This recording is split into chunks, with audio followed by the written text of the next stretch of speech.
day, everyone. We are the Group 3 reporter, and our assigned topic for today's video discussion is all about semantic in general curriculum. First is, what is semantics in general curriculum? In general curriculum, semantic means the meaning and interpretation of words.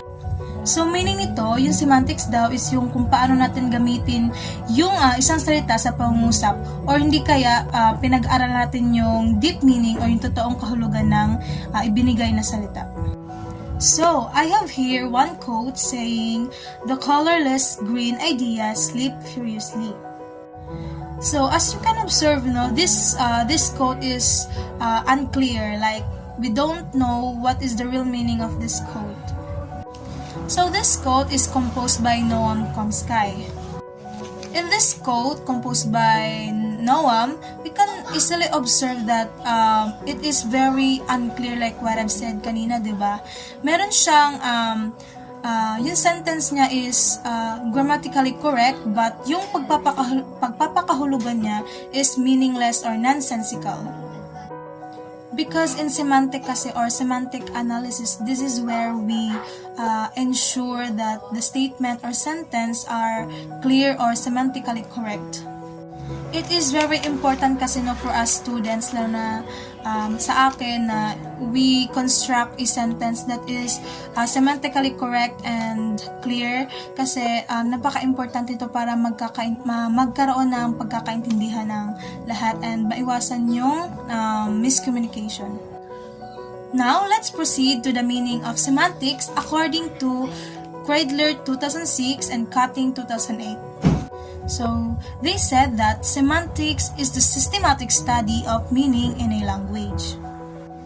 Like what I've said a while ago, semantic is the study of meaning and interpretation of words. So, dito sa semantic, pinag-aaralan natin yung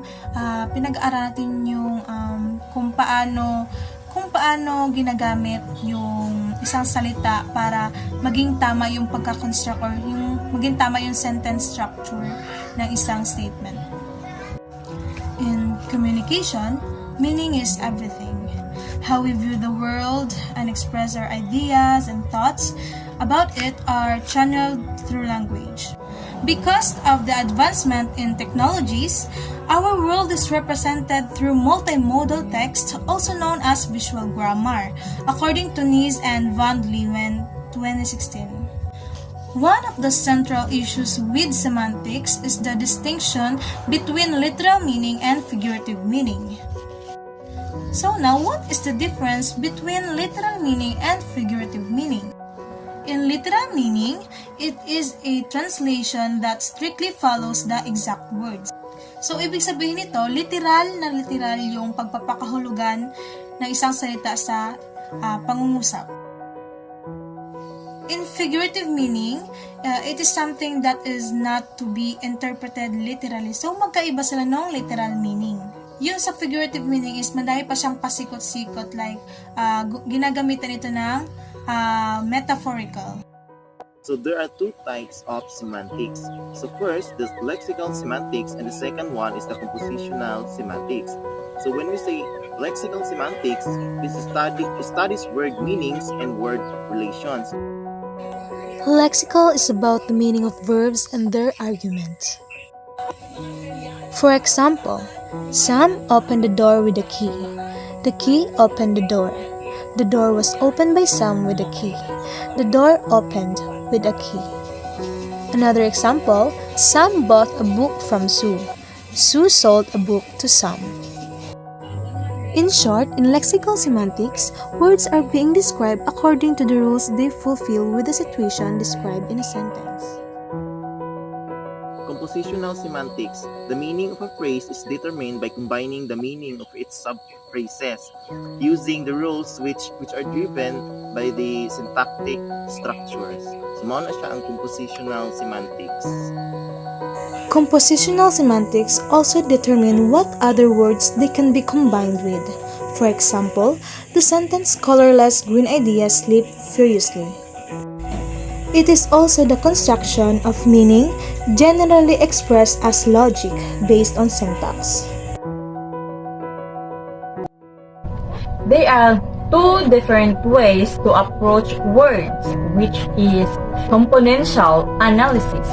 So, componential analysis is a method typical of structural semantics which analyzes the components of a word meaning. So, thus, it reveals the culturally important features by which speakers of the language distinguish different words in a semantic field or domain.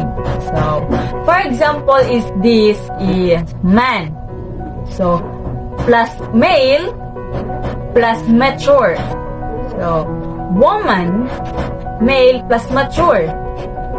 Boy, male plus mature. So, in other words, the word girl can have three basic factors or semantic properties, which is human, young, and female.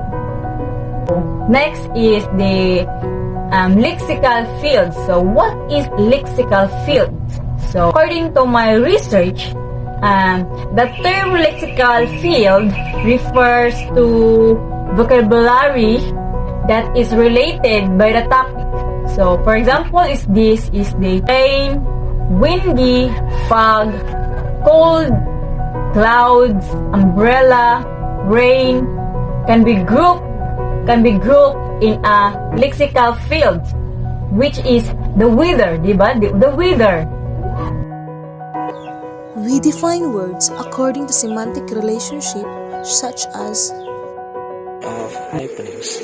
Hyponyms are a specific example of the general word group of classification.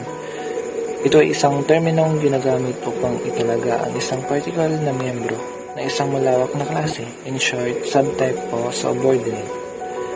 Example niya is flower, subtype is sampagita, gumamela, rose, color, red, yellow, blue, orange. Next one is meronyms, a term that is used to describe a part, whole relationship between lexical item. Ito ay isang terminong ginagamit upang ilarawan ang isang bahagi, buong ugnayan sa palitan ng mga lexical na mga bagay. Example niya is, let me give you a hand. Hand is associated with the help.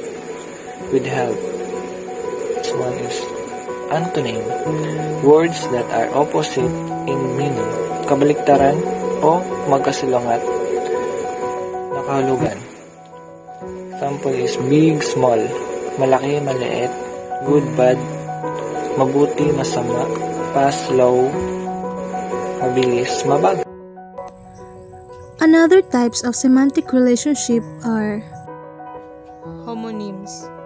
It is two or more words having the same spelling or pronunciation but different meanings and origins. For example,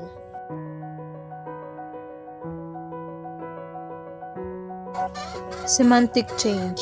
It's a form of language change regarding the evolution of word usage.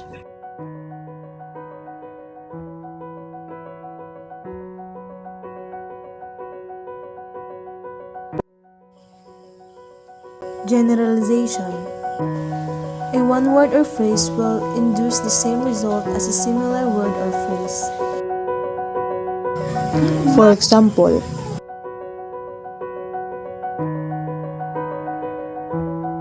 specialization happens when the word meaning becomes more specific. For example,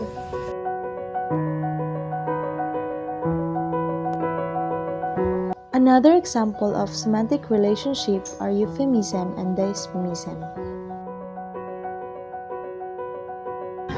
Euphemism is an innocuous word or expression used in the place of one that is deemed offensive or suggests something unpleasant. For example,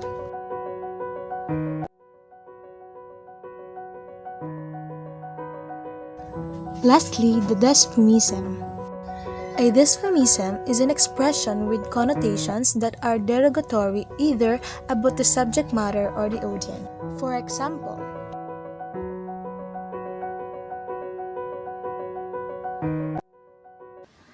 What is the difference between compositionality and idiom? So I'm going to discuss the compositionality. It refers to the meaning of sentence. So, nag-refers ko na ni siya sa kanang meaning sa usa ka paragraph ana. So, which is derived from its component parts and from the manner in which they are arranged or structured to make meaning. So, kanino siya composition. So, word composition, maghimo do siya og kanang meaning bitaw. So, to understand the words in everyday and practical purpose. Example is, do you have a light?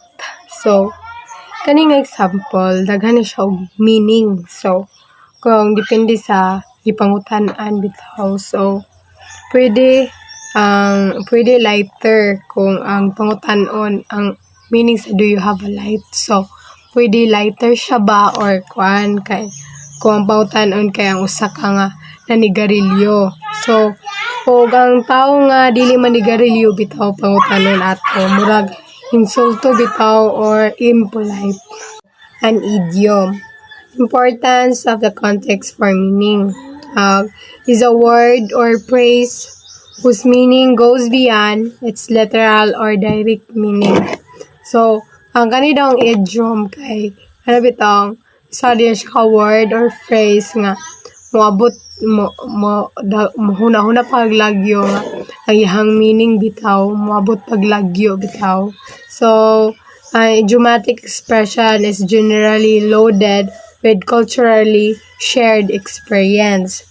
So, example ani is to face the music. Ang meaning ani is to accept the unpleasant consequence of one's action.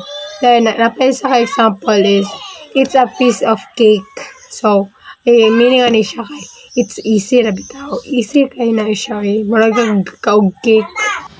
So why is it important to study semantics? So we need to study semantics because semantics looks at how meaning works in language. It will help a child in their general day-to-day schooling and improve their reading, spelling, and ability to understand and answer questions in English, maths, verbal ability, and comprehension. Semantic is the study of meaning of words. Many words have very similar meanings, and it is important to be able to distinguish subtle differences between them. The aim of semantics is to discover why meaning is more complex than simply the words formed in a word sentence.